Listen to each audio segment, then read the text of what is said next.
جی بسم اللہ الرحمن الرحیم. ڈی اسٹوڈنٹ، اب انکم اسٹیٹمنٹ بنانے کے بعد اب ہم آتے ہیں بیلنس شیٹ کے اوپر. بیلنس شیٹ کیا چیز ہے، اس کا کنسیپٹ پہلے آپ سمجھیں کہ balance sheet shows the financial position of the business. یہ کسی بھی کمپنی کی کسی بھی بزنس کی فائنینشیل پوزیشن بتاتی ہے. یعنی فائنینشیل پوزیشن ہمیں پتہ چلتی ہے بزنس کے ایسٹس سے اور بزنس کی ایکویٹیز سے. یعنی it includes assets and equities of the business. اب یہ کیسے لکھتے ہیں، اس کا اپنا اپنا طریقہ کار ہے. بعض دفعہ ہم اس کو رپورٹ فارم میں لکھتے ہیں، بعض دفعہ ہم بیلنس شیٹ کو اکاؤنٹ فارم میں لکھتے ہیں. یہ بعد میں ہم ڈسکس کریں گے. پہلے بیلنس شیٹ کا بیسک کنسیپٹ ہم سمجھنے کی کوشش کریں گے.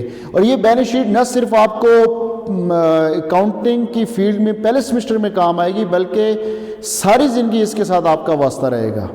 یعنی آپ جس فیلڈ کے ساتھ تعلق رکھتے ہیں، آپ ڈی کام کر رہے ہیں، بی کام کر رہے ہیں، آپ بی ایس کر رہے ہیں، آپ بی بی اے کر رہے ہیں، آپ ایم بی اے کر رہے ہیں، آپ آئی سی ایم اے کر رہے ہیں، تو یہی بیسک کنسیپٹ آگے چلیں گے انشاءاللہ. ٹھیک ہے، تو چلتے ہیں جی، دیکھتے ہیں جی کہ بیلنس شیٹ کیا چیز ہے. بیلنس شیٹ میں ہمارے پاس دو چیزیں آ جاتی ہیں. ایک آ جاتے ہیں بزنس کے ایسٹس اور دوسری چیز آ جاتی ہے بزنس کی ایکویٹیز. اس کو میں ایک کے ساتھ بھی دیتا ہوں، دوسری ایکویٹیز کو بی کا نام دے دیتا ہوں. ٹھیک ہے نا. ایسٹس جو ہوتے ہیں بزنس کے، یہ کاروباری اثاثے کہلاتے ہیں جو کاروبار کی ملکیت کو ظاہر کرتے ہیں. Any thing valuable which possessed by the business with the following 3 features. یعنی کوئی بھی ایسی چیز جس کی کوئی قیمت ہو جو بزنس کی ملکیت کو ظاہر کرے، مندرجہ ذیل 3 خصوصیات کے ساتھ: right to use, right to sell, any legal title of the business. یہ 3 کنڈیشن اس کے ساتھ آتی ہیں. یعنی legal title of the business کا مطلب ہے کہ ایک اس کو نام ملا ہو قانونی طور پہ. مثلا یہ بلڈنگ ہے جی، ہم کہتے ہیں جی یہ فلاں کمپنی کی بلڈنگ ہے، یہ فلاں بزنس کی بلڈنگ ہے، ایک نام ملا ہوا ہے اس کو. رائٹ ٹو یوز، اس کو وہ استعمال کرنے کا حق رکھتے ہوں. رائٹ ٹو سیل، اس چیز کو بیچنے کا حق رکھتے ہوں. یہ ہمارے پاس ایسٹ کی ڈیفینیشن ہے. یعنی جو ایسے چیز جو کاروبار کی ملکیت کو ظاہر کرے. اب ایسٹس کو سمجھنے کے لیے ہم آگے 2 حصوں میں اس کو ڈیوائیڈ کرتے ہیں. ایک ایسٹس ہیں ہمارے پاس کرنٹ ایسٹس ہیں، دوسرے نمبر پہ نان کرنٹ ایسٹس ہیں. نان کرنٹ ایسٹس کو فردر آگے 2 حصوں میں ڈیوائیڈ کرتا ہوں. ایک فکسڈ ایسٹس اور دوسرا انٹینجیبل ایسٹس.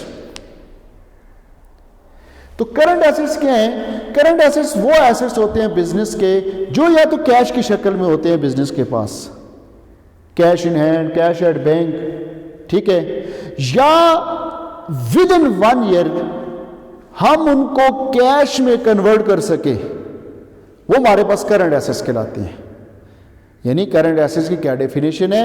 جو یا تو کیش کی شکل میں ہوں گے یا ود ان 1 ایئر ہم ان کو کیش میں کنورٹ کر سکیں گے، یہ ہمارے کرنٹ ایسٹس کہلاتے ہیں. For example cash in hand, cash at bank, account receivable جن کو آپ ڈیٹرس بھی کہتے ہیں. ٹھیک ہے، امریکن اپروچ میں ہم اس کو اکاؤنٹ ریسیول کہتے ہیں، برٹش اپروچ میں اس کو ہم ڈیٹرس کہتے ہیں بزنس کے. پھر نوٹ ریسیول یا بل ریسیول یا ٹریڈ ریسیول بھی اس کو کہتے ہیں.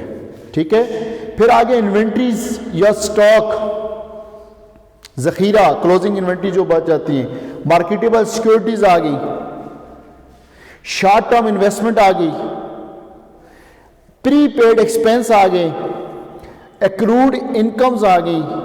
یہ سارے پری پیڈ ایکسپینس کہتے ہیں کہ آپ نے سپوز کریں 31 دسمبر کو کلوزنگ کر رہے ہیں، آپ انکم سٹیٹمنٹ بیلنس شیٹ بنا رہے ہیں، پتہ چلے جی کہ آپ نے بلڈنگ کا رینٹ جو ہے وہ اگلے 6 ماہ کا بھی ایڈوانس میں دیا ہوا ہے، پری پیڈ یعنی پہلے سے ادا کر دیا آپ نے، تو وہ بزنس کا کرنٹ ایسٹس میں ہم اس کو لکھیں گے. یعنی جو ایڈوانس رینٹ آپ نے پے کیا ہوا ہے، ٹھیک ہے نا، تو وہ آپ کا پری پیڈ ایکسپینس جو ہے وہ ہمارا کرنٹ ایسٹ ہوتا ہے. اور اس کے ساتھ ایکروڈ انکمز ہیں، یعنی وہ آمدن جو بزنس نے کما لی ہے لیکن ابھی تک اس نے وصول نہیں کی، اس کو ہم ایکروڈ انکمز کہیں گے. اسی طریقے سے ہم نان کرنٹ ایسٹس کی طرف جاتے ہیں. تو نان کرنٹ ایسٹس کو ہم فردر 2 حصوں میں ڈیوائڈ کرتے ہیں، fixed assets and intangible assets. Fixed assets وہ ایسٹس ہوتے ہیں جو بزنس میں پرماننٹ رہتے ہیں، اس کے نام سے ہی ظاہر ہے فکسڈ ایسٹس. ٹینجیبل ایسٹس بھی ان کو ہم کہہ سکتے ہیں. اب فار ایگزامپل دیکھیں، اس کا یاد کرنے کا سب سے آسان طریقہ یہ ہے لینڈ، زمین. زمین کے اوپر کیا چیز بنی ہوتی ہے؟ بلڈنگ. بلڈنگ کے اندر machinery, plant, equipments, furniture and fixture, ٹھیک ہے، پریمیسز، وہیکلز، ٹولز، یہ سارے کے سارے بزنس کے فکس ایسٹس ہوتے ہیں. لانگ ٹرم انویسٹمنٹ، اس کو بھی آپ فکس ایسٹس میں لکھ سکتے ہیں. اسی طریقے سے انٹینجیبل ایسٹس ہے، یعنی آپ یوں سمجھ لیں کہ جن کو آپ فزیکلی ٹچ نہیں کر سکتے ہوتے بزنس کے ایسٹس ہیں. جس طرح سے گڈ ول، کسی بزنس کی ایک اچھی ساکھ جو بنی ہوتی ہے، مشہور ہوتا ہے، ٹھیک ہے، کوئی کمپنی مشہور ہو رہی ہوتی ہے، کسی کی پروڈکٹس مشہور ہوتی ہیں، ٹھیک ہے، وہ گڈ ول کہلاتی ہے. پیٹنٹ رائٹس ہے، کوئی ایسا فارمولا جس کے تحت کوئی بھی کمپنی اپنی پروڈکٹس بنا رہی ہوتی ہے. اسی طریقے سے کاپی رائٹس ہے، یعنی آپ کہہ سکتے ہیں کہ ایک پبلشر کی بک دوسرا پبلشر چھاپ نہیں سکتا. آپ دیکھتے ہوں کہ آپ کی انگلش کی بکس ہوں یا اردو کی ہوں، وہاں پہ اردو والی بکس میں لکھا ہوتا ہے جملہ حقوق محفوظ ہیں شروع میں یا آخر میں، یعنی فلاں فلاں پبلشر کے لیے جملہ حقوق محفوظ ہیں. اور انگلش میں لکھا ہوتا ہے آر رائٹ ریزرو ٹو فلاں فلاں پبلشر. یہ بھی بزنس کا ایسٹ ہوتا ہے. اسی طرح سے ٹریڈ مارک، ٹریڈ کہتے ہیں تجارت، مارک کہتے ہیں نشان، یعنی تجارتی نشان جو لوگو بنا ہوتا ہے کسی بھی کمپنی کا. آپ کسی بھی کمپنی کو اٹھائیں گے، جس طرح سے سوزوکی کمپنی کو آپ دیکھیں، ان کا ایک اپنا وہ ایس سا پڑا ہوتا ہے. ہنڈا والوں کا آپ دیکھیں، ان کا ایچ سا پڑا ہوتا ہے. اسی طرح سے ٹوٹا والوں کو دیکھیں. اس طرح سے جو بھی کمپنیز ہوں گی ان کا جو اپنا تجارتی نشان ہوگا. پریلیمنری ایکسپینسز، یعنی بزنس کے وہ خرچے جو ابتدا میں ہوئے ان کو بھی ہم ایسٹ کنسیڈر کریں گے. پریلیمنری ایکسپینس ہوتے ہیں وہ. یہ اسٹوڈنٹ ہمارا ایسٹس والا پورشن آ گیا. اب ہم چلتے ہیں ایکویٹیز والے پورشن میں.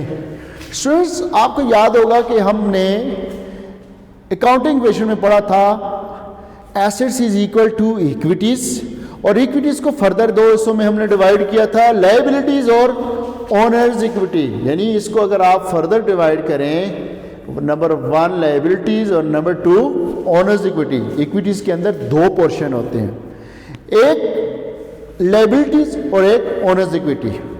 ایکویٹیز کو اگر ہم ڈیفائن کریں تو ہم یوں کہہ سکتے ہیں کہ these are the debts due by the business to pay its owner and outside the organization. یعنی یہ بزنس کے ذمہ وہ قرضے ہوتے ہیں جو بزنس نے اپنے مالک کو ادا کرنے ہیں اور مالک سے باہر، بزنس سے باہر کے لوگوں کو ادا کرنے ہیں. کسی بینک کو قرض دینا ہے، کسی سپلائر کے پیسے دینے ہیں، ٹھیک ہے. یہ ایکویٹیز میں دونوں چیزیں آ جائیں گی، یعنی مالک کو بھی ادا کرنے ہیں اور باہر کے لوگوں کو بھی دینے ہیں. آگے اس کی دو ٹائپ سمجھ لیں، دو حصے سمجھ لیں، دو ایلیمنٹ سمجھ لیں کہ جو ایکویٹیز کے اندر آتے ہیں. ایک آ گیا جی لائبلٹیز اور ایک آ گیا اونرز ایکویٹی. لائبلٹیز کو کیسے ڈیفائن کریں گے؟ These are the debts due by the business to pay outside the organization, outside the business. یعنی یہ وہ قرضے ہیں بزنس کے ذمہ جو بزنس نے باہر کے لوگوں کے ادا کرنے ہیں. اسی طریقے سے اونرز ایکویٹی مالک کا ذاتی سرمایہ جو مالک نے بزنس کے اندر لایا کیپٹل کی شکل میں، ٹھیک ہے. شیئر ہولڈرز کا جو فنڈ ہوتا ہے یہ بزنس کا، اس کو ہم کیسے کہیں گے؟ These are the debts due by the business to pay its owner, اپنے مالک کو ادا کرنے. اب دیکھیں لائبلٹیز جو ہیں، یہ جو ہے جو بزنس نے باہر کے لوگوں کی ادا کرنی ہے، اس کو آگے سمجھنے کے لیے ہم دو حصوں میں ڈیوائڈ کرتے ہیں، ایک شارٹ ٹرم لائبلٹیز، ایک long term liabilities. Short term liabilities وہ لائبلٹیز ہوتی ہیں جو بزنس نے، وہ قرضے ہیں بزنس کے ذمہ، واجبات ہیں جو بزنس نے ایک سال کے اندر ادا کرنے ہوتے ہیں. فار ایگزامپل اکاؤنٹ پیبل ہے، یا انہی کو ہم کریڈیٹرز کہتے ہیں. یعنی اکاؤنٹ پیبل ہماری امریکن اپروچ ہے اور یہ برٹش ہے، ٹھیک ہے، مطلب دونوں کا سیم ہے. یعنی یہ وہ قرضے ہیں جو بزنس نے اپنے سپلائر کو ادا کرنے ہیں، پیسے ادا کرنے ہیں سپلائر کو، ٹھیک ہے. کسی سے مال ادھار کر خریدا ہے اس کو پیسے دینے ہیں. اس طرح سے نوٹس پیبل ہیں، بلز پیبل ہیں ریٹن فارم میں اگر وہ چیز ہے. بینک اوور ڈرافٹ، بینک سے زیادہ نکالی گئی رقم بعض دفعہ کسی خاص کسٹمر کو بینک یہ سہولت فراہم کرتا ہے.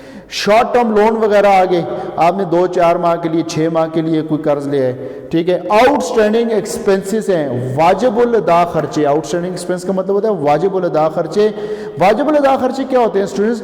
کہ آپ نے سپوز کریں بلڈنگ استعمال کی پورا مہینہ بزنس نے، اور مہینے کے بعد اس نے ابھی تک اس کا کرایہ ادا نہیں کیا، ملازمین کو تنخواہیں ادا نہیں کی، تو یہ اس کے ذمہ ہے یہ قرضے ادا کرنے ہیں، ٹھیک ہے، اس لیے ہم اس کو کہتے ہیں آؤٹ اسٹینڈنگ ایکسپینسز، دوسرے لفظوں میں اکروڈ ایکسپینس بھی کہہ سکتے ہیں، ٹھیک ہے۔ پھر ایڈوانس انکم، یعنی انکم ایڈوانس لے چکا ہے بزنس لیکن ابھی تک وہ کام نہیں کیا ہوگا، تو یہ بھی بزنس کی لائبلٹی ہوتی ہے۔ یہ اسٹوڈنٹس ہماری شارٹ ٹرم لائبلٹیز۔ اب لانگ ٹرم لائبلٹیز جو ہیں، جو لمبے عرصے کے بزنس کے قرضے ہوتے ہیں، 2 سال 4 سال 5 سال 7 سال، ٹھیک ہے، لانگ ٹرم بینک لون لیے ہوئے ہیں کسی بینک سے، اور مارٹگیج لون، مارٹگیج کا مطلب ہے رہن رکھ کے، گروی رکھ کے آپ جو قرضہ حاصل کرتے ہیں۔ ریٹین ارننگ ہے، یہ ریٹین ارننگ جو ہے ایکچولی ہے ہمارے پاس شیئر ہولڈرز کی جو ڈیویڈینڈ ہوتا ہے نا کمپنی کو ملتا ہے، اس نے ابھی تک شیئر ہولڈرز کے درمیان ڈیوائیڈ نہیں کیا ہوتا، وہ منافع تقسیم نہیں کیا ہوا، ابھی تک بزنس کے پاس پڑا ہوا ہے، اس کو ہم ریٹین ارننگ کہیں گے۔ اسی طرح سے بانڈز پیبل وغیرہ، ڈیبینچرز وغیرہ ہیں، کمپنی نے جو کیا کہتے ہیں پیسہ کلیکٹ کرنے کے لیے، فنڈز ریز کرنے کے لیے کمپنی نے بانڈز ایشو کیے ہوتے ہیں اور لوگوں کے پاس ہوتے ہیں، ٹھیک ہے، کمپنی نے ایک طرح سے قرض لیا ہوتا ہے لوگوں سے اور اس کے اوپر fix rate of interest pay کر رہے ہوتے ہیں، یہ بانڈز پیبل کہلاتے ہیں یا ڈیبینچرز کہلاتے ہیں۔ اسی طرح سے ہمارے پاس دوسرا پورشن آ گیا اونرز ایکویٹی اور share holders equity. Owners equity term use کرتے ہیں ہم سول پروپرائٹرشپ میں یا پارٹنرشپ کے بزنس میں، اور شیئر ہولڈرز ایکویٹی یا شیئر ہولڈرز فنڈ جو ہے کمپنی کے بزنس میں یوز کرتے ہیں، ٹھیک ہے۔ اس میں کیا ہے، کیپٹل آ جاتا ہے کمپنی کا، اور جب وقت آپ بیلنس شیٹ بنائیں گے تو اس کیپٹل میں آپ پلس کر دیں گے نیٹ انکم کو، اگر انکم سٹیٹمنٹ سے انکم نیٹ انکم ہوئی ہے تو وہ پلس کر دیں گے، اگر لاس ہوا ہے تو مائنس کریں گے، اچھا اس میں سے مائنس کر دیں گے آپ ڈرائنگز کو، اگر کوسچن میں گیون ہے تو یہاں پہ یہ فارمولا بنا کے آپ نے کیپٹل کا لکھنا ہے، ٹھیک ہے اسٹوڈنٹ، تھینک یو، السلام علیکم ورحمۃ اللہ۔